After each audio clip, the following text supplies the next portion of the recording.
असं आहे की शेतकरी कर्जमाफीच्या संदर्भात जे आश्वासन या ठिकाणी आमच्या सरकारने दिलेलं आहे ते आम्ही पूर्ण करणारच आहोत। पण आमचे माननीय उद्धवजी हे नेहमी मी कर्जमाफी केली हे सांगत असतात, म्हणून आपल्या फक्त नजरेस आणून देतो की महात्मा ज्योतिराव फुले ही कर्जमाफीची योजना त्यांनी घोषित केली होती। त्यावेळी त्यांनी 20,500 कोटी रुपयाची कर्जमाफी केली होती, 20,500 कोटी रुपयाची।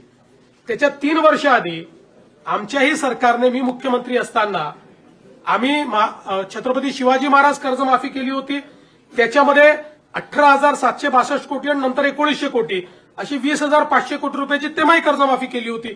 त्यामुळे उद्धवजींनी काहीतरी वेगळं केलं असं नाहीये, आधीच्या सरकारने केलं होतं। उलट उद्धवजींनी जे 50,000 रुपये नियमित कर्ज धारकांना द्यायचं कबूल केलं होतं, 2.5 वर्षात फुटकी कवडी दिली नाही। ती सगळी ज्यावेळेस शिंदेसाहेब मुख्यमंत्री झाले त्यावेळी आम्ही जवळपास 5,000 कोटी रुपये हे त्यावेळी दिले।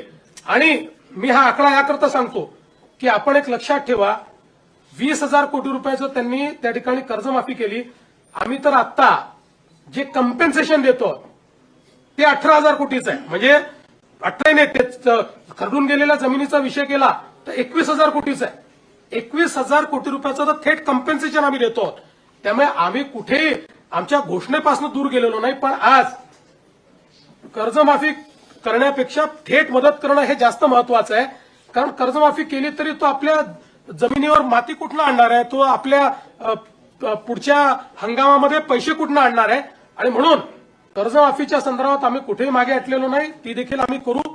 पण आज जी थेट मदत करणं हे गरजेचं आहे, ती थेट